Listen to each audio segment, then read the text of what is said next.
Hello and welcome to Sustain This, in the wild with Vivo Barefoot. We know we are becoming more and more disconnected from the earth on which we live. We know it's time to cut the bullshit and to talk about the real challenges to change our world.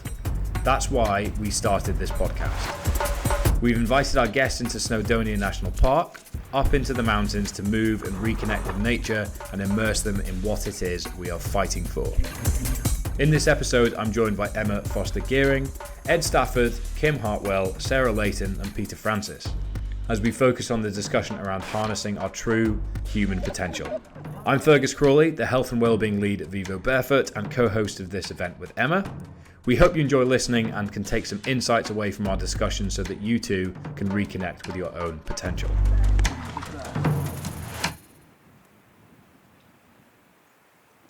Welcome to Sustain This in the Wild with Vivo Barefoot. We are recording today from Snowdon and we have another group of really interesting guests. Today we're talking about harnessing human potential.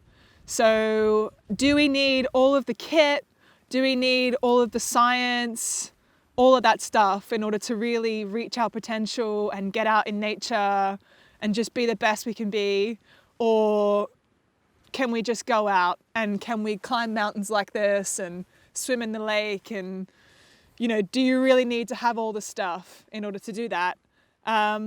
So today I'm going to swing it over to the group to talk it through from lots of different angles. And we're going to start with the question, in all of your years on this planet, what has been the one story, the one amazing situation where you just went, wow, I never knew I could do that, or wow, that's just amazing that the human body or the human mind could do that.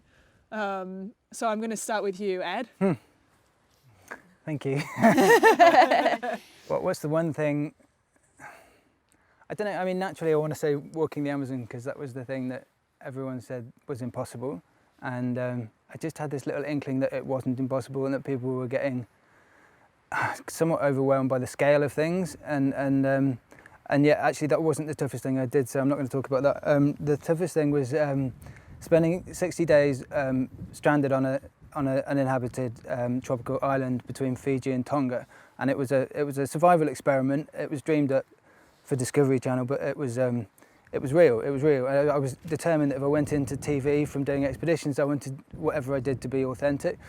And they said, well, you've just walked the Amazon for 2.5 years, so you've got to make this really hard. So we're not going to let you take anything with you. So I literally went on the island with no tent, no food, no water, nothing, not even any clothes. So I was literally kicked out of this boat by some Fijians who thought I was a weirdo for going onto this island naked.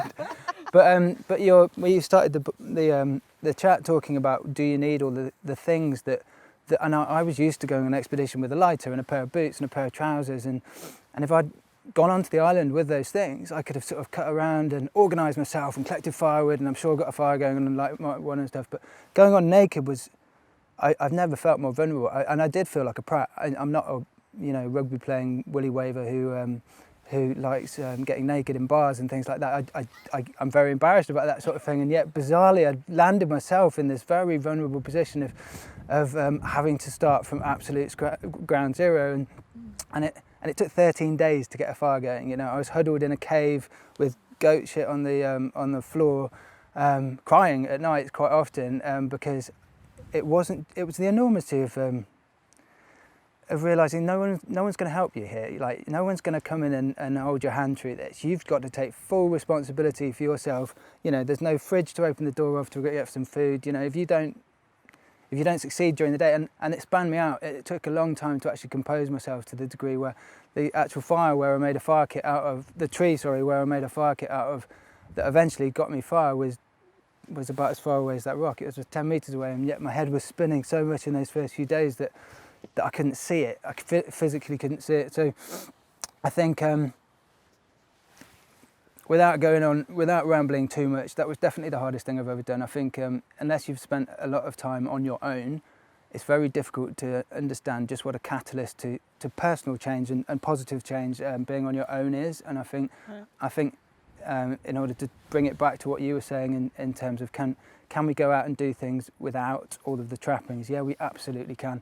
and it's harder. You know, if you haven't got a knife or if you haven't got a good pair of shoes and stuff, it is harder. But I think... Did you get people saying to you, Ed, you do know that a knife exists and a firelighter exists. Like, why are you going out there with none of this stuff? I think it's like you said, human potential, what we're talking about, being the best version of you.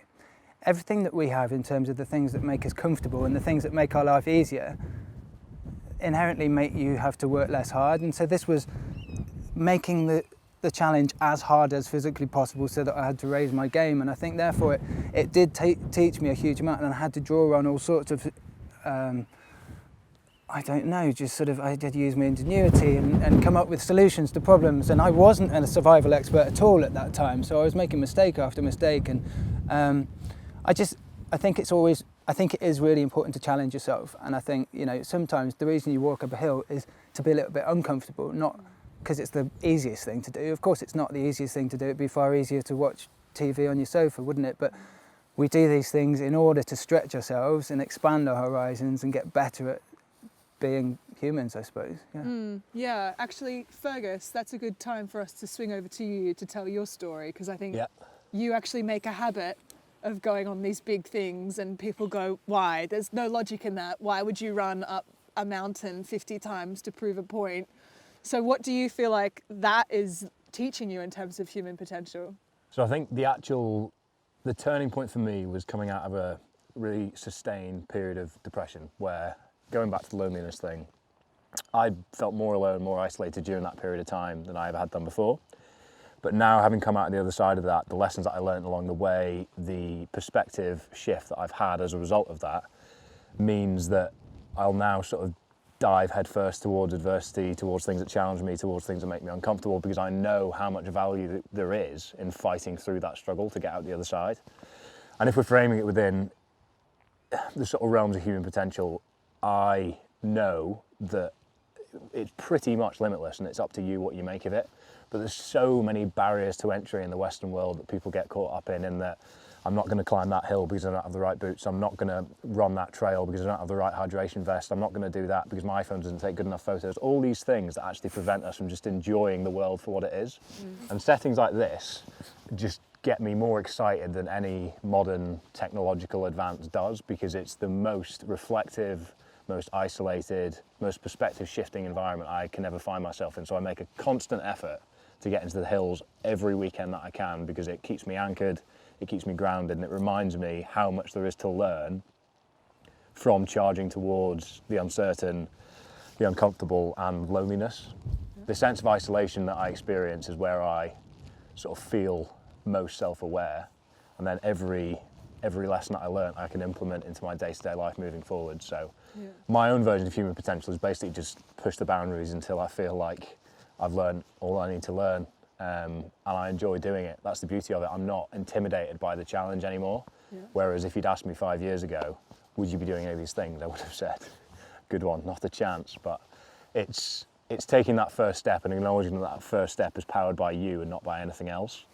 That's the big limiting factor in the Western world now. And I think exactly as you said, Ed. I was going to say that's something that you talk about a lot, Kim, and you say that you lead groups of people out climbing rocks and taking them out of their comfort zone, and you've also spoken a little bit about kind of the sterile nature of gyms and so do you feel like that's almost anti-harnessing human potential? Absolutely, and I think that I was like, oh, you know, you've done this like incredible thing, you've done this, and I was like, you know what, I think that my things are probably like more of the small wins, especially like what you're saying with other people. It's that people would come on these retreats with us, so we did these rock and soul adventures, we take the climbing or yoga or surfing, and a lot of the time they've never done it before. Like, I'm not necessarily taking people who've like professional climbers or anything like that, and it's like they really find that empowerment by thinking they couldn't do it, and we don't really give them too much of a chance to think about it too much. Like the first thing we did when we went to our Devon one was like, they've driven like 4 or 5 hours down to Devon. Then we were like, right, we're going straight down, like abseiling down this cliff. And it was like, they didn't really have enough time to think about it. And they're like, oh my gosh, this is obviously really scary. And there was a point where the tide was coming up and the sun was setting. And it was just like this euphoric atmosphere that you give them because they've managed to get over the fear originally of just going down. Because it's not something that everyone does. Like if you don't grow up, especially in the UK or if you're in the cities, you don't really necessarily grow up doing those sorts of things. So it doesn't have to be a huge mountain. It doesn't have to do these crazy adventures, even though I like completely admire that. It's amazing. But like for someone who hasn't really stepped into that realm, like you're saying, you don't have to start with like huge amounts of equipment and going like full guns blazing. Like something like the retreats, and not even saying that you'd have to do that, just going climbing outside where you haven't done that before. It can be simpler than people think. You could just find a guide that will take you, and it's just such an empowering thing to see people then be able to overcome that. And it's that we really take pride on, is just pushing people out of that comfort zone and being like, especially girls, like for me, I love the empowerment of women. And a lot of them say, oh, you know, well, I can't climb because I've not got like a strong upper body. I'm just like, actually we're pretty ninja because we've got like this lower body mobility and strength in our lower body that we don't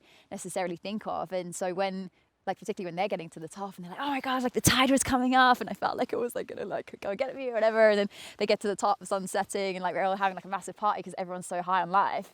And like you said, it's literally just because they've just appreciated the nature that we've been in, the joy of the journey. Do you get a lot of people complaining? Like, oh my God, this is so hard. I think that people like definitely like second take us being like, are you sure this is okay? We're like, it's fine. Like we don't, you know, we've got all the pros and stuff with us. And it's, yeah, I just think it's just that people don't realize how powerful they are.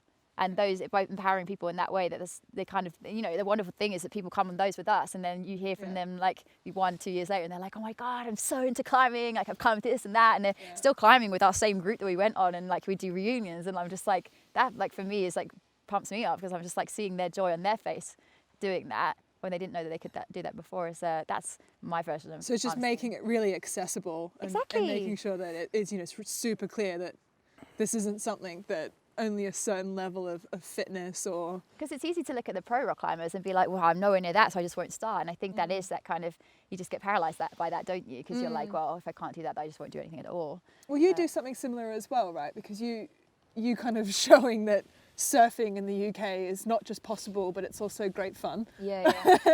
And you're kind of going around the UK and doing these adventures as well, showing that. Yeah. You know. I love the UK. Like I just think the UK is so underrated. We live on such an awesome island, and for me, so many areas of my life. Sorry, I'm like, my voice is really weird because I'm cold. so many areas of my life I'm really underconfident and like fearful of like ridiculous, you know, massively overthinking. But as soon as it comes to something, you know, like planning a solo adventure, there's some kind of calmness that makes me go logically, okay, this is the thing. How do I break that down? These are the steps that I need to get there. But, you know, put me in a life problem and I'm like, I don't know, like I'm out. But there's something about the outdoors and the adventure scene that's just calming in that sense, that makes my mind just be able to break it down. So yeah, and I think for other people, it's just, I try to be, through social media, I try to be quite vulnerable and show that I'm quite like, you know, in other areas of my life I'm a bit like overthinky. But then that I can harness that mind and put it into something on my own, and plan something for myself, and take myself, you know, gather all the knowledge, gather the resources that I need, and bring that together and get myself through something, through the knowledge. And I think it's more a knowledge thing and a taking in the environment and stuff more than the actual physical nature of it. That's funny you say that though, because I know that you said you didn't want to come on this podcast, and don't worry about me, I'm not going to talk. So do you think that maybe being in the setting has made you actually feel more comfortable? Probably if you sat me on a sofa and like stared at me and asked me stuff, I'd be like, I love that. Wales, I love it. Just start talking Welsh. We'll lean into it. I love it. And Peter, you have obviously become very comfortable with the uncomfortable. You were the first person to jump straight in this lake when we got here today. How has that come about to you, and why do you keep chasing that? Well, I think it's all relative. So I've grown up by the seaside, so you know, it's not uncomfortable for me to do that. It's quite normal. So I think everybody's comfort zone is relative to what they are used to. But yeah, I was just listening to everybody else there and thinking about it in terms of maybe people looking at a challenge and seeing it as too big, or looking at a challenge and saying they don't have a kit. But I think there's another dimension which is, I can definitely relate to myself, is nowadays they need to be good at it before you even do it. Right. And so I think there's a fear of failure that's really present in society today, which means we're sort of paralysed from trying new things. And I was chatting with Ed beforehand about, you know, sometimes latching onto something to try and prove a point, or that was definitely in my journey. I was doing a lot of things I was good at, but for me to get beyond my comfort zone, I had to be able to get to the point where, hey, I can do this and I don't have to be good at it, but I can do it just because I've never done it before and I've always fancied doing it. So as soon as I let go of the need to always succeed at something, I was a lot more open to new experiences, and they are really cool. But I definitely think in my case, it wasn't that I'd look at the size of the challenge and see it as too big, or that I would think I needed more kit. It was more, I need to be okay with being able to fail, and I need to be okay with being able to kind of jump in and see what happens. So I would say I'm only out of my comfort zone maybe the last 2 years max, where, you know, I've done, this is going to sound funny, but I've done, like, I played a game of adult contact rugby. Never would have thought, oh, I'm too timid for that. I wouldn't like the rough and tumble of that. But actually, you know, that was something I got in my head in my childhood, and then you know, so did a somersault in you know, those trampoline places. Again, well, I'm too tall, too this, too that. You know, all this. Got some guitar lessons. You know, gave it up since. Started Thai boxing the other week. Just, you know, it's just such a world of possibility when you're not afraid of it going wrong anymore, you know. So I think maybe when we're scared, we stick with the things we're good at. And then, like, the second thing is just to link to yesterday's podcast. The other thing is not knowing what you're good at. I think that's a barrier to human potential, because you come through the schooling system, you get funneled into a select number of options. And if you're not good at one of those, you never realise that, hey, there's a whole load of other stuff going on in the world that you might be really good at. And then you see it all the time in work in places where people are in these jobs where they're not good at them. And then they're suffering because they're not good at them. So yeah, those are the two things, I think. The fear of failure, and then the never been exposed to stuff to find out what you're actually good at. It's like the joy of the journey as well, isn't it? Yeah. It's like all of those things, like you're saying, that you don't have to necessarily be amazing at it, but if you're having fun doing them, and like, you know, that playfulness that comes with it, then you don't have to be amazing at doing it. I definitely feel like some of the stuff you just listed then, like, it's become really intimidating as well. And I think it's a lot to do with what you just said then about you have to be perfect. It seems like on Instagram and everything, you have to be perfect at it. And even you, Ed, some of the adventures you go on through the Amazon and just around the world, I'd look at that and go, whoa, I could never do that. It just seems like such an intimidating thing. But I did stumble my way through most of it. I mean, it just wasn't on TV. Well, no, I mean, most of it was. I mean, my most successful programs are the ones that I fail at by far. Oh, really? The ones I get beaten, then I know. I think honesty is a big thing, isn't it, in life nowadays? And people want authenticity. They're not interested in. Well, I'm not anyway. You know, the chest beaty, stereotypical male, alpha male who gets everything right. And I think, you know, no, it's true actually. The shows that I get beaten at, or the shows that I've done terribly and got sort of had to abandon, have done really well, because I think people can relate to it, because, you know, I think our heroes are a little bit more fragile now, aren't they? And, you know, I get attracted to people who do show vulnerability. I mean, I've just started a podcast and as well, and you know, I don't really want the chest beaters of this world, of the, you know, everyone's saying, oh, why don't you interview X, Y and Z? And I'm like, because they don't really interest me, you know. Actually, I want, you know, Foxy, who's of Who Dares Wins, the Channel 4 show, I interviewed him real recently because you can see there's a fragility in his eyes. You can see that he's broken, and yet that's beautiful, because he's such a tough guy, and yet he's happy to hold his hand up and say, look, things got too much for me, and he can be open about that, and I think that's really I important. regularly cry in that show, by the way. Do you? Yeah, no. So emotional. It's very powerful when they look straight down the lens, isn't it? And they open up. And I think he's a massive inspiration, and he's single-handedly, for a lot of ex-military guys as well, opened the world of being able to talk about their emotions and just be more honest. I mean, what's the point in pretending that you're tough? It just doesn't make sense to me to have to hide a bit of your personality in order to portray yourself in a different manner than what you really are. We were just playing games, and weren't we? that's kind of the problem with society as well, because all the men are doing that. Like, there's so many, it's particularly It's males that changing. are It is doing that. I changing. feel like it's changing, but I feel like that's what's kind of set the problem in the first place, isn't it? Because everyone's just had this like, I'm tough. So it hasn't really allowed the males to kind of come out and be like, oh, maybe I've got this more kind of fragility about me. But if, as you're saying, I do think it's getting better. 100% right. I just by chance I was listening to Russell Brand's podcast, and he was interviewing Ed, and I didn't know anything about Ed's like any of the Amazon stuff or anything to do with that. So the first time I'd ever heard of Ed was on this podcast. Yeah. But the thing like that was like made me excited to meet him today was he spoke like I felt a lot for men about like that vulnerability, that kind of getting to a certain point in his life, being a certain guy, and then having to let all of that go. Yeah. You know, in order to progress. You know, emotionally and in every other way.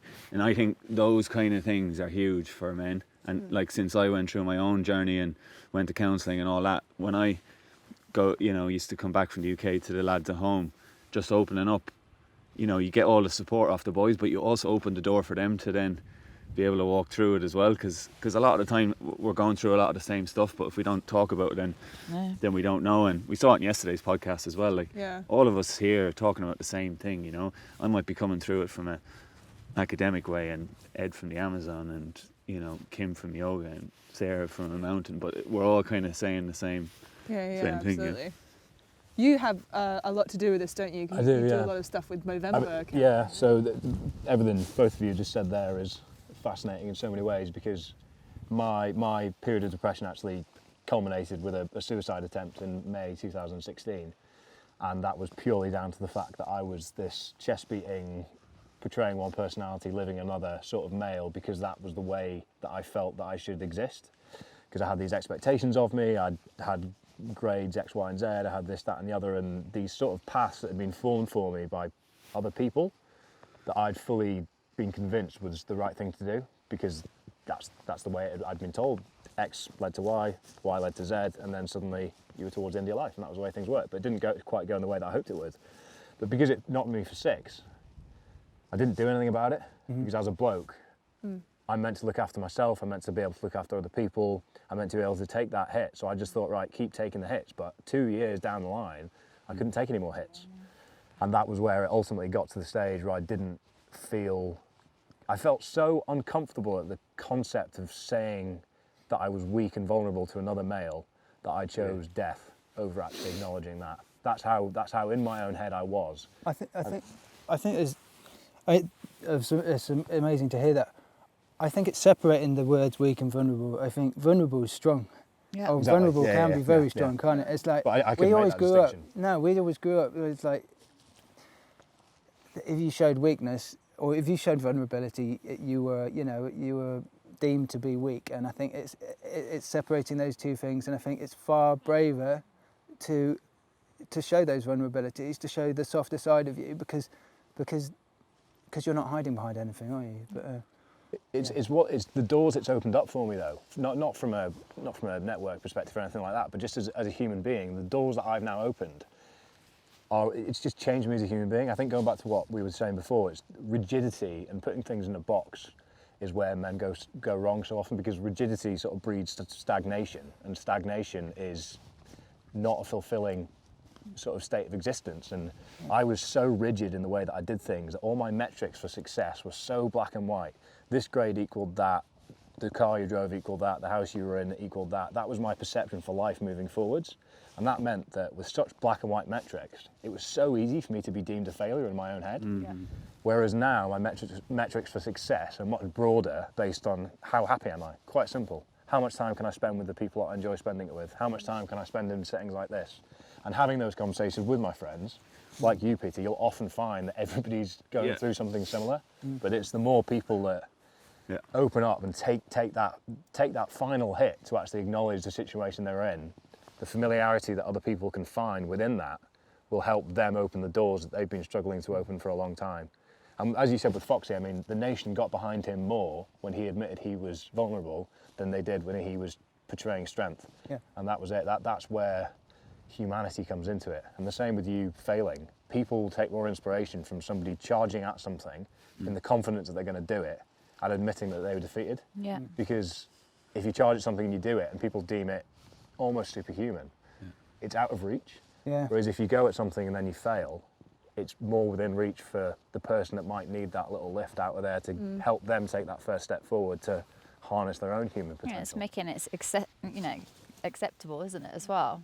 Because even in the fitness industry, I had this kind of weird thing with like injuries, and I was just like, oh, no one talks about injuries in the fitness industry, but I'm like, everyone gets injured. Like, you look at top athletes and they're getting injured, and it's just like if you're going to do these things repetitively and do all this kind of thing, and it was this whole like unspoken word, and I was just like, well, then people getting very confused when they are getting injured and just keeping quiet about it and not getting, doing things about it. And that's, I know it's a slightly different vein from what you were saying, but like, it is just kind of creating that ability for people to open up, isn't it? It's something that I think that as well, though, it's kind of why it's so important for there to be communities around these topics, because I don't think that I could relate to what you guys are saying, because actually, while you're being encouraged to be vulnerable, as a female in what I do and the areas I work in, vulnerability usually gets met with you're nagging, you're a pain in the ass, etc. So I don't know. I feel like there's a funny tension there. But I feel like a lot of that comes from the men that aren't admitting that they themselves are vulnerable. Yeah, right. So the paradigm is almost at the other end of the spectrum. So it's that equilibrium that needs to be met from both sides, in that the more men that acknowledge that actually showing vulnerability and acknowledging emotion exists within the world, the more we can do to bridge that gap where you feel the way that you do about how to present yourself, because it's the middle ground that needs to be met. Yeah, because less expectation from us from men as well, right? So it's like you're right about community. I mean, yesterday when we did the podcast, I was on such a high after it, because that's what it was.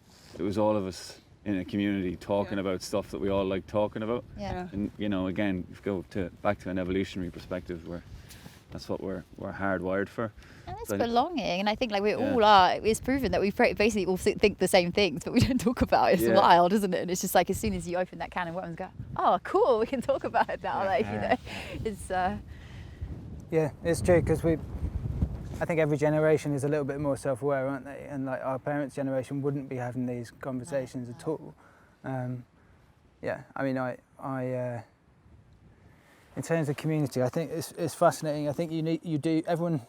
We're also in a world where I think doing work on yourself isn't necessarily seen as navel gazing anymore. I think it's important to sort yourself out. And for me, going on that island was a massive catalyst to personal change and self-awareness, really. And I think, again, we were talking about it earlier, what was more important, individual strength or being in the community. And I think it's all part and parcel of the same thing. Unless you can stand on your own 2 feet, you can't really contribute. And if I hadn't learnt all my lessons sort of on the island on my own, I don't think I would have had the emotional balance to be a dad and a husband and a mate, and because if you're all over the place, you're a crap mate, aren't you? You know what I mean? Yeah. So it's like the whole you can't pour from an empty cup, isn't it? So but at the same time, I think if you're in the category where you are either gifted or you've worked on yourself to a point where you can give to a wider community, and that might therefore become most of your day, as opposed to your own self-discovery. Actually, most of your day becomes community focused. You should part of my childhood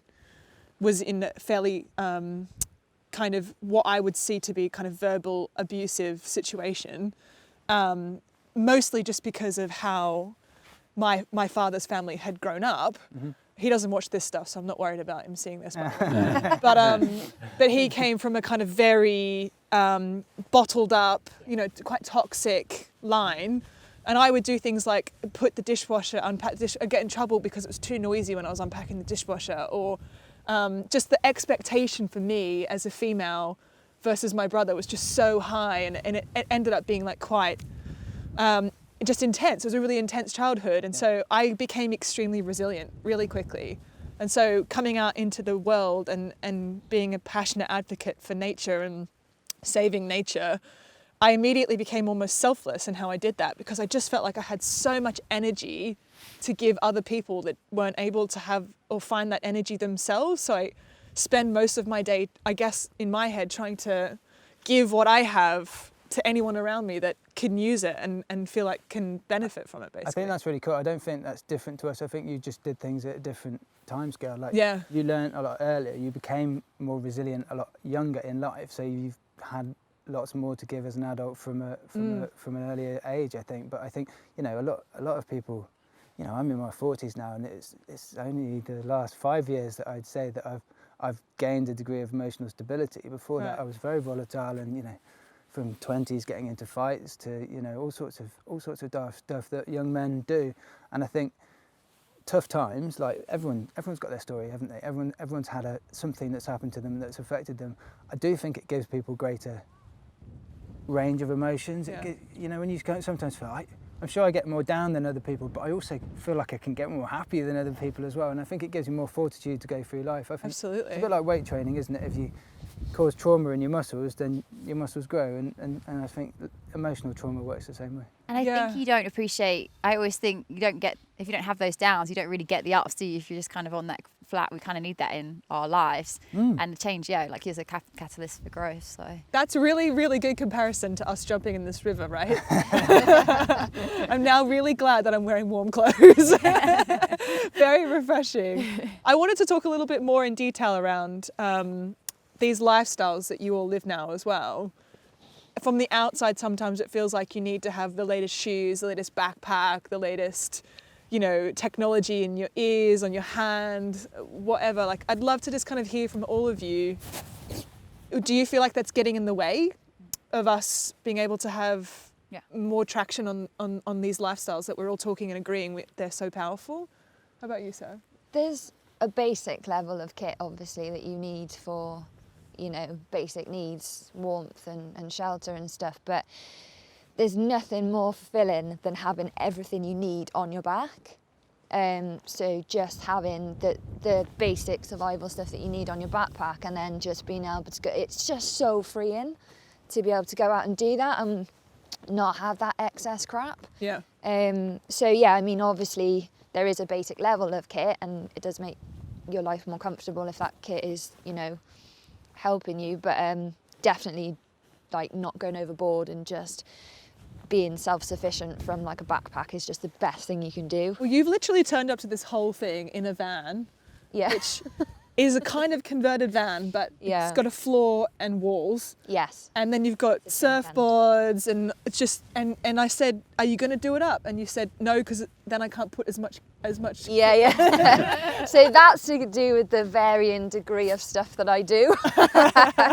So it's like I don't have millions of kit for each sport. I just do 20,000 different things. And like if I'm like, okay, there's surf today, let's take the surfboard. Or if it's flat today, we're taking the paddleboard. If it's dry, we're going to take the mountain board out. So I'm going to go on a road bike. So I have a lot of kit, but it's because it spreads across a lot of modalities. Because there's something in every single conditions that you can do. So you never have to sit at home. What about you, Fergus? Because I know that you go into like a really intense level of detail in sport. Yeah, I think it all comes down to your relationship with the tech and what emphasis you're placing on it. I mean, for example, I use my Garmin for simple metrics so that I can monitor my training, to keep an eye on my fatigue, so that I can have the maximum output for the minimum fatigue. That's and there's certain metrics that I focus on to do exactly that. But I don't get caught up in the amount of sleep data that I get back, the amount of hydration data that I'm getting back, because I know that there's certain things that I'm just innately capable of dealing with myself. But I can guess what a 7:30 mile looks like if I'm running it. I mean, I'm quite finely tuned in that now. But at the same time, it's one less thing to worry about if I've got it on my wrist. But the flip side of that is there's people that won't go for a run if they don't have the data. There's people that think that they're only capable of doing certain things if they've got the kit at that time. And I used to fall into that category a little bit, in that sort of weight training was really inhibiting, especially when I was in the powerlifting background, because there's so much kit that goes into it that you feel like the session's wasted, the time, the travel's all wasted because you can't do things. But at the end of the day, it's just adapting to the situation that you're in and learning to sort of roll with it. But running trainers is the best example, because the amount of people that will ask recommendations on this, go to that running shop, ask this running shop, look at that review, this review, because they want the best pair of running trainers for them to be a good runner, but they don't want to do the running. It's sort of reverse engineering the process, whereas we are all born with the ability to run as human beings. We have evolved to be able to run very efficiently. Our feet are enough of a propulsion to get us moving forwards, and it's what we do around that and what we sort of build on so that we can move efficiently, that the running trainers actually should be irrelevant in the Western world, but they're not. And as a result of that, there is technology out there that's helping people become better runners, but those better runners are only getting to that top level because of all the work they've done in their running, not on the tech. So it's a way to complement the work that you do as a human being, not to cheat your way to the finish line, is the way that I look at it. But it's all about the relationship that you have with the tech, the gadgets, the additional expense that's key. I think sometimes though, it really depends what you want out of it. Because if your game is not to go out there and like be as awesome, and actually if putting something on gives you that confidence or makes you do that thing, then it's not a bad thing. Yeah. If it's the thing that gets you out there, you know, if wearing pink pants gets you out running, then awesome, wear friggin' pink pants. I mean, we don't see eye to eye on this. This is a whoop and it tracks my sleep, and you don't like it, too much data. For me, it's just I don't want to. I know what I'm like, and if I had the data in front of me, I'd let it affect my innate ability to decipher how I'm feeling. If I wake up feeling like I barely slept, I know that I will. I'll feel tired the rest of the day, but if my whoop tells me I've slept all right, I'll be like, oh. See, I don't have enough of a kind of person sitting on my shoulder saying, Emma, you're working too hard. So if I wake up and this battery says you only slept 25% of your capacity, I'm like, you idiot, get to bed. Do you then go to bed? Yes. You do. And actually, it's not just bed, it's the habits that make me sleep bad. So like for me, having a glass of wine, as much as I love it in the afternoon, it affects the quality of my sleep like you wouldn't believe. So my head goes, no glass of wine tonight, Emma. Go have a bath. That's what's critical. If the tech helps you form habits that can then become a sustainable part of your life, great. If you become reliant on the tech and therefore freak out when you don't have access to it, then it's a negative relationship. Also, you're going to freak out with the information. And like, I think that's just, sometimes we really overcomplicate things, and I think we're missing, by putting technology into so many things, we're just missing that connection to ourselves and our nature, and that, you know, when we lived in the wild and like caveman times, didn't check in with their time, you know, to see what they were doing. And like, I understand that there's made advances in people's ability to do amazing things, but I think like you should be able to know, like if you didn't have a good sleep or whatever, and I know you're saying that you don't have that kind of discipline to be like, right, I'm feeling tired, I should take myself to sleep. But I think that's what many of us struggle with, and that's when if you actually sit with yourself and listen and be like, wait, what is my body actually telling me? Which is why I do practice yoga and mindfulness things, because I think that little bit of a check-in, even it doesn't have to be an hour, it's like 5 minutes of just checking in. How does my body kind of feel? Where is my mind at? And I think you would get that without the need for a device to tell you that. And I think the more you could become in tune with that, the more powerful you are, because you know you don't have to have that external. I think for a lot of the stuff I'm teaching in my classes is how you can keep your internal environment clear or in that kind of present state without having those external influences. We're always going to have changes, we're always going to have external influences affecting something or other. And so for me, when I'm teaching people to do yoga and I'm trying to get them to balance, it's not whether they can balance right there and then, it's whether they can not get too pissed off and frustrated about the idea of coming in and out. But to your point, everyone's at a different and that's what I I was think if you just can wondering. enter it, I'm not saying you're not wrong, but like my husband really struggles to have self-discipline, but he loves gamification. So he really loves like making a game out of achieving better health, lifestyle. And you were saying this morning actually that is the NHS or is actually starting to kind of give the ability to Prescription for do personal PT. training. Yeah. That's amazing. So surely stuff like that, where you can kind of you can kind of gear the system up around. Also, you can then find your communities as well. Like, there's a lot of people like on Yeah. Strava. Yeah. I can see it's quite cute. Like, I've got my dad. My dad's got into cycling at the moment, and my mum and dad go for like a cycle most mornings. And I've like turned on his notification. I don't have anyone else, and I'm like, Dad went for a bike ride this morning. Yeah. And it's like, even that is nice to like, you've got the community there, and I'm like, oh my God, Fergus had an amazing bike ride. And then you see, things like the notifications, and you're like, oh, I wasn't going to go out, but now I feel like I really want to go out because I'm motivated. It's a bit of a mental reward, isn't it? Absolutely, and But that's a motivating thing. So Peter, because we spoke about this earlier actually, because one of the things that's interesting about obviously Vivo Barefoot is that they almost kind of say actually barefoot is better than our shoes. So they're kind of working against their own commercial agenda, which is pretty hilarious. And you were saying this before, where it's almost funny in academics where you know the truth and then you have to go spend 3 or 4 years researching the truth in detail. I think you gotta be careful with anybody that says they know the truth, in science, sometimes you just, as I said yesterday, you're generating pieces of information, but information only becomes knowledge when you pool lots of information together. And I think just to the last question you were asking, Fergus, like a lot of my time now, if people come and ask me questions about their training, their shoes and all of this type of stuff, they're often very disappointed with my answers because they think in the area that I work in and whatever that I'm going to tell them, adjust your pedal this much and, whereas I'm a bit more like Ferguson that I'm saying, well, the main thing is to do some training and then we'll work from there. I'm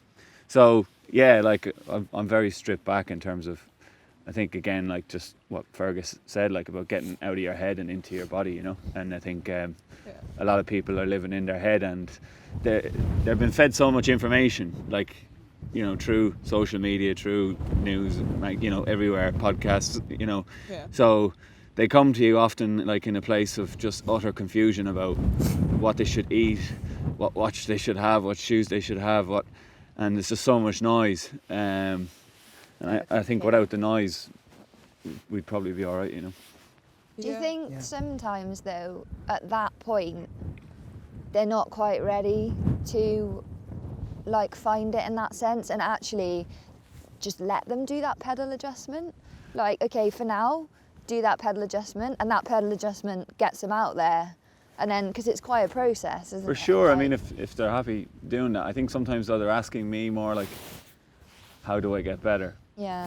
And I'm trying to say, What's the magic pill? yeah, and the cool thing is about Olympic athletes or like, any level, all the way down to just your amateur person, there's only one key, and that is to consistently do basic things well. It's very boring, high performance, in reality, like, extremely boring. When you're training at your best and you're working on something, you're investing in something for a long time. When I was running first, I was running 70, 80 miles a week and getting loads of injuries. When I actually ran my best times, it was when I figured out how not to be injured, which involved running half the mileage, doing other types of training, but being willing to do it for a very long time. It's very easy actually to be an injury prone runner because you always get a break every few weeks because you're injured. But when you crack it, you then get into the real hard stuff, which is tolerating boredom for long periods of time, and so I was chatting with Ed earlier, saying, when I actually got good was when I could put 3 years, like I think I missed 8 weeks in 150 odd weeks of training, and all of even though my mileage never went up, my performance just got better and better. So that's the message that people don't really want to hear though. I feel like they really want to talk more about the tech. And what they need to do is often really simple, but just consistency, What about when you squatting and walking and everything, sometimes the injuries can come because you've got one slight move, you're doing it wrong over and over again, because that consistency you talk about can also work against you, right? If you're constantly kind of doing the wrong thing, and sometimes understanding what the wrong thing is requires you to get into that. Yeah, I think you're hitting a big topic there in terms of what people perceive as the wrong thing. Yeah, I was going to say. So that's what is- also part of a damaged information ecology, really, you know, in terms of like being fed all these messages about, now your left leg is a bit like this compared to your right, and you know, humans are designed to adapt, and someone anatomically can have horrible MRI scans and be this phenomenal trail runner. Another person can have beautifully symmetric MRI scans and be in chronic pain and not able to get up in the morning. So a lot of that is, you know, and I think if you do anything slowly enough, your body will go with you, even if you are slightly off or whatever. For sure, if you change your load too quickly and you hold any sustained posture or sustained way of moving aggressively for a long period, you will get injured, and that needs to be addressed. It's not that there's no truth in it, but maybe there's less truth in it than people think sometimes. Yeah. That's really empowering to hear, actually. Yeah. It's kind of, you know, ugly is beautiful of Yeah. the movement world, right? Also, I think that people police it a lot. I think happily it's moving away from it a little bit more now. But like, I grew up like from PT training, it was like your knee has to be directly here. And like, if you're lifting really, really heavy, fine. Like maybe there's some sort of specific things that you need to have in check. But it's like, sometimes like people get so like rigid in that one thing. And you think about like your day-to-day life, like we move 360, the world is 3D. So it's like, you know, the people that just are consistently just going to the gym, training in one plane of motion, and like they don't have that allowances. Like our ankles should be able to rotate, our feet should be able to rotate and be free. And I think that we've just kind of kept them in these like tiny little shoes and like very strict squats and all the rest of it. And I think like that doesn't happen in like real life. You're climbing mountains and stuff like that. That's not what your knees and your feet are doing. Yeah. And so I think that sometimes we can get too tied up in the idea of perfectionism. So Ed, you were talking about this before because you got two little kids. Well, you got one kid and now another two. Yes. Am I right? Have ever got the Three right number of children children? And you were saying it's been fascinating to see their natural movement. Oh, I've never been great at the full squat, but my little boy he just naturally sinks down into that. You know, he's playing with his toys. He's just like, I just wish I had the hip flexibility of that. Yeah. And you know, he's been in good shoes all his life, luckily. But you know, I don't know. I think there's a lot to be said for just encouraging that. And I think as a father, you shift from having all these thoughts and conversations about yourself to thinking, well, okay, maybe I've messed up a bit myself, but I can give Ran the opportunity, or my children now, the opportunity to be the most healthy versions of themselves. And that, again, that's not being perfect or anything like that, but you know, being able to do basic, you know, good squats and stuff like that, being able to run well, being able to be physically strong, eat good food, stuff like that. And yeah, it's nice to not be obsessed about yourself. And I think coming back to the technology thing, I mean, for me, the technology, I totally get the obsession thing.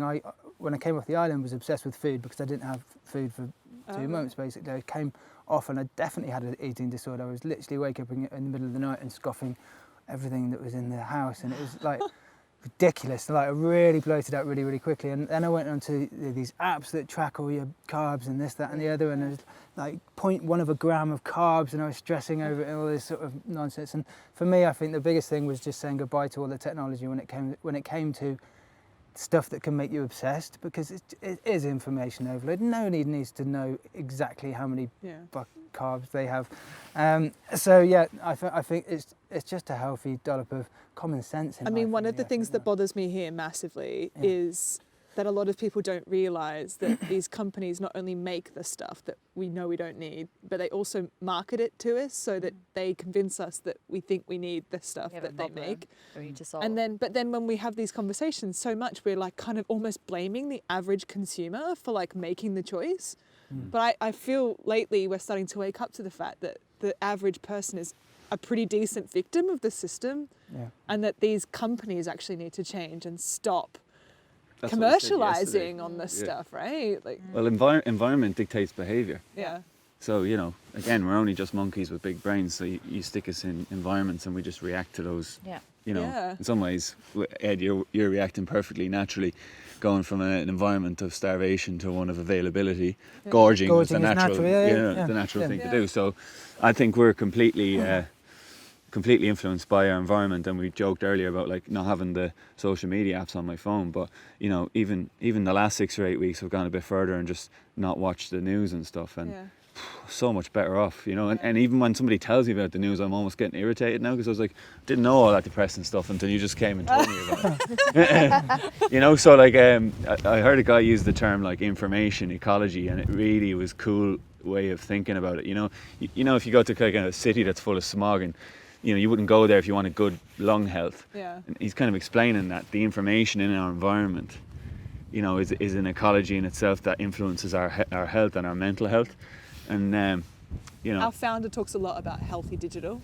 Yeah. And not disengaging from it, but finding the right stuff. Yeah. That feeds you and makes you wake up in the morning and want to care and love and respect and all that kind of stuff. But well, look at these two podcasts again, you know, having a conversation in this, you know, there's no problem now. There's no problem right in this minute. There's no phones out, you know. Absolutely. I wonder if that movement and that action as an individual is gonna push the system though, because like you were saying before, the doctor gave you stuff for your kid. Which was so counterintuitive with what our natural, you know, what really should be doing. My little boy was, what do they call it? When you Acid reflux. Right, yeah, he was refluxing cow's milk because we put him on a bottle at 6 months old or whatever, and so went to the doctors, and the doctors gave us this drug that stops you being sick. So it stops you rejecting the thing that he was intolerant to, basically. And we went to this meeting with this lady who was a nutritionist, and she just said, I can't believe they actually make that stuff for children. She said, take him off it, give him goat's milk, and I bet you he'll be fine tomorrow. And he was absolutely fine.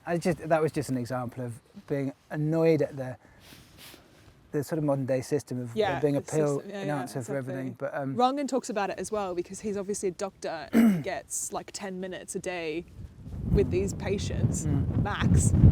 How are you meant to find out someone's got severe mental illnesses or physical illnesses and then treat them in 10 minutes? So the system's like so working against you. It's always about the solution rather than the preventative, isn't it? Symptom management, yeah. Yeah.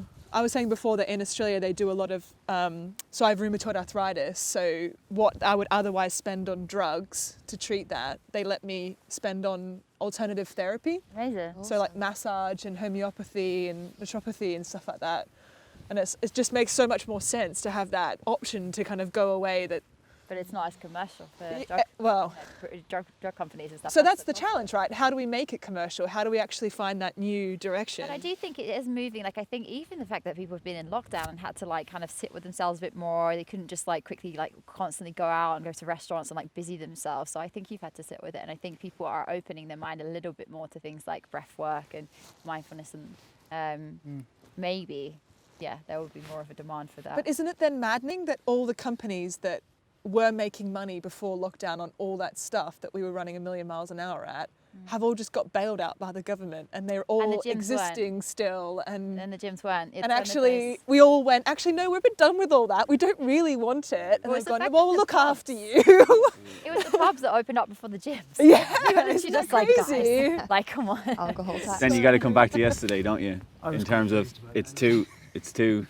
big to look at it like that. It is, just because you've given up, Peter, doesn't too mean big to look at it like that. Yeah, but I also think sometimes you have to if we're all working in our little small communities, and if we all do that, then that becomes a big thing. Yeah. Agreed. Yeah, we and can I think that's drive exactly change. the Everyone wants to just take down the whole system right now. I'm building an army. You're soldiers, yes. You don't realise you're all recruited. I'm on your wagon, girl. All right, well, let's wrap up with the question we always finish with, which is basically, what does the future look like in 10, 20 years' time? What does a regenerative future look like? Let's put the human potential spin on it today. So in terms of human potential, in terms of knowledge and things and systems that make us just the best versions of ourselves possible, what does that look like for you in 10, 20 years' time? Yeah, I think when you asked it, when I had it before, I was like, this like future that was like this dreamland. Am I being a bit more realistic? No. No, God no. No. Well, I just think like I would hope that perhaps people are going to get, I don't know if it's going to go that way, but I would hope that perhaps people will be like information overloaded and be like, you know, enough is enough of this social media. And then already you're seeing a bit of a backlash with things like Instagram. People are just like, you know what, I'm actually a bit sick of it. I know that it's not good for me. It's really affecting, unfortunately, mental health, especially with kids. And, you know, so I'm hoping there's going to be a bit less of that. And then people kind of doing a bit more inwards, and like even things like we were talking about, like kind of lifestyle where perhaps people aren't just sitting at desks and they're sitting like on the floor, or like you know, sort of making their houses in those positions where, you know, we're still going to probably live in cities. It's not like 10 to 20 years, but how can you make those better for the human rather than we're all kind of just working to be at one with the city? Like, can we make it the other way around where we live with the city? What about you, Peter? I think I'd like to see education for a life well lived as opposed to for a job. Yes. And I think if you had a school system that exposed you to as many different activities and a range of things, emotional, physical, community, etc., where people could touch on things that they have a natural aptitude for, and then they could develop projects where they had the key things of autonomy and mastery and meaning. I think we'd have happier people, and then happier people would be a better place. So today I'm going to go with that one. That's a good answer. That's a nice answer. I love that one. Ed? I suppose building on that a little bit, I already am getting bored when people start talking about mental health, not because I don't believe that it's not good to talk about mental health, but I think almost we're beyond that. It's like mental health is just managing your life, isn't it? And everyone to a certain greater degree is like, oh, a girl from the Saturdays came out that she's had mental health problems. Well, join the club. You know? I just think, you know, it's life. So it is life skills. So it is teaching our kids that, you know, it's not going to be easy, especially with the technology that's around now, to cope with all of the different pressures of life. But you know, if we keep communicating, if we do have good social groups and stuff like that, then it doesn't label you as being different. And you know, and I do think that the attitude towards male mental health is going in a really good direction. And I think, you know, the more people can open up, the more everyone can chat openly and freely about how we just live our life, the better. Yeah. About reconnection, right? Reconnection. I think with ourselves, but also with nature, isn't it? I think if we could just do that, reconnection with yourself, reconnection with nature. I'm really hoping that people don't think this is a green screen and they realise It's real. that this is actually happening. Someone's got to jump in the water. You know what I said to Nick though, Emma, today was the weather since we got here on Wednesday has been crap, but we've had such a good time. Yeah, you're You know? alive. And you think, oh no, we've got bad weather for the camping thing, but actually, it's such a good time. I think that's amazing as well, because I don't really like meeting new people. And I'm very... Bad time to pause. Why I'm doing a podcast, why I'm meeting people. I'm extremely extroverted, but actually really just like to be a hermit. I want to be that hermit in a Friends TV show where they have to knock the broom on the roof when people making too much noise. But last night was a whole big group of people I don't know anymore, and I just had the best time in months. Sitting around, we didn't have any books, TVs, screens, no nothing, just laughing, eating food. It was just like, and it was raining. It was awful. Yeah, I know. It was so nice. Yeah. So yeah, I guess the call for me would have to be that more and more people do stuff like this. Yeah. And therefore we love it, and we keep it, and we protect it, and we look after it. Yeah. How about you, Fergus? I think lockdown in the UK, at least, has actually started to reveal a lot of the direction I think would like us all to take, in that people have acknowledged that there's more to life than box A to box B to box C, repeat every day until you die. And that nature has a power that people haven't really truly experienced until they immerse themselves within it. And exactly as you say, that the most powerful thing is once you acknowledge that it's out with your control, you know it no longer has the power over you in terms of influence, and you just got to embrace it and go with it. And I think individual responsibility is something that actually isn't spoken about enough. And I think for people to move forwards and for society to move forwards, there needs to be a lot more taking things in-house. I mean, it comes back to human potential in that the more that we acknowledge that what we're capable of as individuals, the more we can change our place in life. And it means we can get out of that A to B to C box system and actually really... Like, don't blame others. Yeah, don't blame others, don't rely on others, don't look for magic pills, don't look for solutions to problems that you don't actually have, don't spend... agency. Yeah, agency is key, and I think it's honesty as well, and authenticity is all key, because the more that you're authentic and honest with everyone else, the more honest and authentic you are with yourself. And only by trying new things, being honest and authentic, can you determine what truly makes you happy. And at the end of the day, beyond paying bills, why should you focus on anything else other than what makes you happy? Yeah. So I think that's what people should strive for, and that's what I would like the future to look like for every single person, ideally. Cool. Less external validation, I think, could be. Intrinsically focused. Absolutely. Yeah. And that's a happiness thing as well. I feel Exactly, like I really underestimate the importance of happiness. People are like, oh, I'm going to like retire and I'll be happy when I retire and I'll be happy when I got this job or that job or, you know, when I get these grades. And it's like, that is never ending list. That is never ever going to end. I don't think I can really relate to that because it's not an Australian lifestyle. I know. It was when I came to the UK, I was like, what is everyone doing? They're all on a friggin' hamster wheel here. Yeah. But Australians are born out of the womb just wanting to get on a surfboard. It's just But such that's also because you have that availability, and I think things like in London, maybe we haven't been shown that enough, and that's where it's important for people to have those local adventures, those like smaller adventures, which don't. But like you say, it's on our doorstep, right? So on our doorstep, yeah. Literally, people look sometimes at my photos and this stuff. They're like, "That's the UK." Like, yes, mate, that is like 10 miles from Swansea. It's class. The Gower is amazing. That's awesome. Would you just want to see more of that then, do you think? Yeah, and also kind of going off the authenticity thing, I would say being more okay with being a beginner. So remembering how to be a beginner, because I think with the external stuff, sometimes that is like the social culture that we have now, where we always see experts, or we always see, you know, I look at like the Amazon and I'm like, whoa.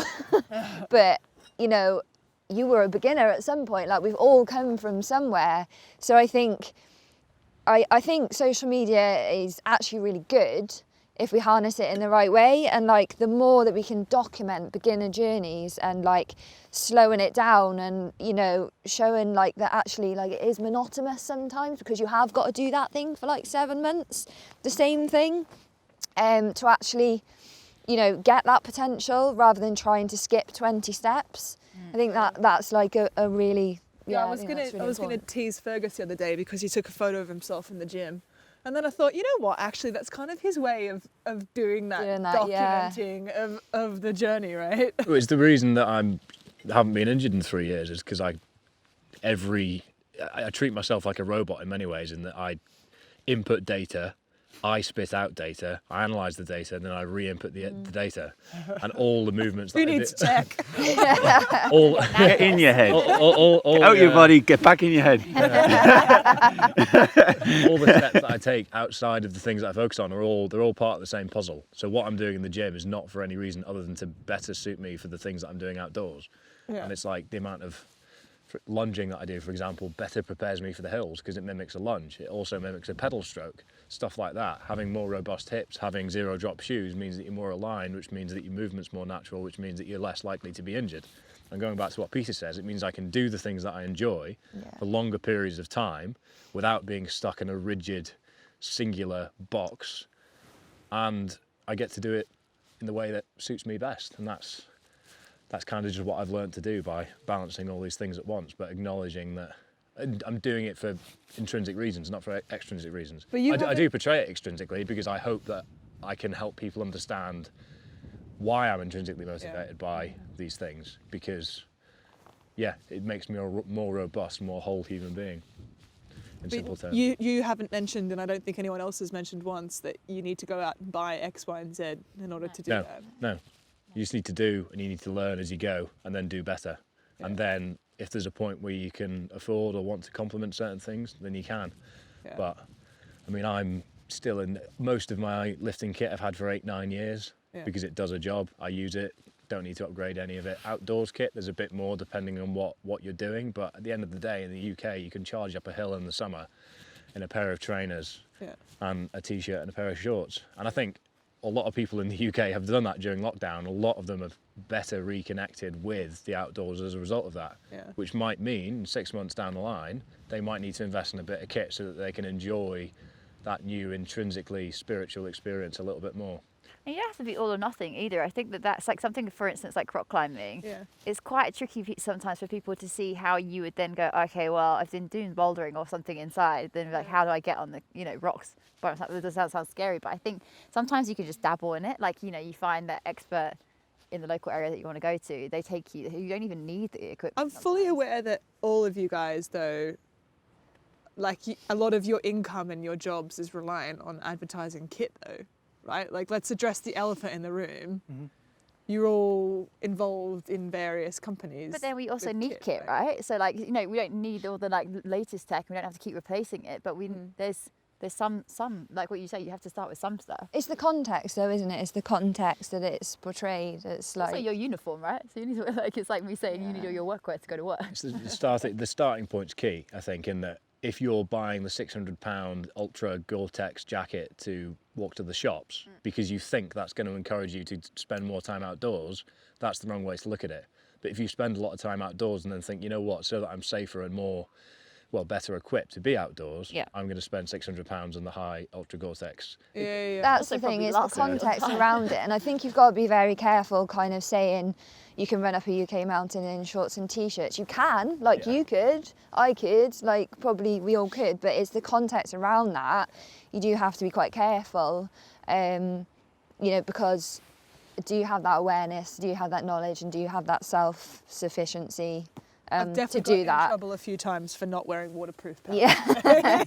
And that's where that beginner thing comes in, is knowing where you are on that. And yeah, you can, but you do have to be a little bit careful, I think, saying to the general public, just put your trainers on and get up there, mate. You'll be fine, because the mountain rescue would have an absolute fit. So what you're saying is we all can't get dropped on a desert island naked like Ed.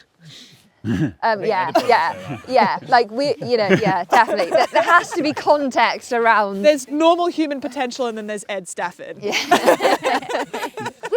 I've made a career out of just making. Right, you're in the lane. I think I'd prefer to spend the money on learning, Yeah. on getting the skills. I'm not a rock climber, but if I was to, have a bit of time, I'd love to properly learn some good rope skills, to just further the abilities that you can enjoy the outdoors. I think that's probably where I'd spend my money. Yeah. Not kit. And experience, It's like the experience rather than and the thing is, like, you don't have to have new stuff all the time. I think some people get kind of carried away with just like having lots of kit. Yeah. It's like, But I do love kit. Like, I do feel like we're all getting a bit anti-kit. I do love kit. No, I do, because like it is. Kit. Yeah, you do. You can do loads of stuff without it, but then it is also, it is. Do you know what? I used to take the piss. Can I say piss in this podcast? Yeah. I just have. Too late. About geeks who sort of learnt how to make fire with two sticks, on a metal tray in front of Star Trek probably, or something like that. It's like, when are you ever going to need that? And yet I had to learn it in order to do these survival shows. Yeah. And it's so liberating actually knowing that you can start a fire using two sticks from you've just found in the woods around you, and then suddenly you can become less reliant on kit, and I think that's quite an important thing. Yeah. Kit's all well and good, but if you're uber reliant on your Gore-Tex jacket and your penknife or whatever it is, then you can't think outside, because if you don't have it, you're forced to think outside the box and like, okay, I can't chop that, but maybe I can move it out of the way, or maybe I don't have to. You just start thinking differently, and I think it's important sometimes not to have all the gear, because then you have to actually become even more competent. It's tools though, isn't it? Gear is another tool in the toolbox. Knowledge is another the tool. room that you're talking about, though, Emma, is that like we live in a Western capitalist society. Yeah. That's that's what has us all here this weekend. Well, that's the interesting thing, because for me, kit has always been a real symbol of community as well, and I've always really I find brands that I know have really good ethics and are doing things to change the system that we've talked about earlier, then I love them and I join in with them, and even when I'm not buying from them, I like engage with them, because to me, those communities are going to be one of the really big kind of shining lights of how we can improve our future. which I think, you know, either love can be an anti-capitalist and an environmentalist if you want to, or you can accept that this is the system and work with it, right? Yeah. I think. But on that note, shall we wrap up? Thank you very much for joining us here today. We think we've had 4 seasons during this podcast. So now the sun's out, we'll jump back in the lake. Thanks for joining us.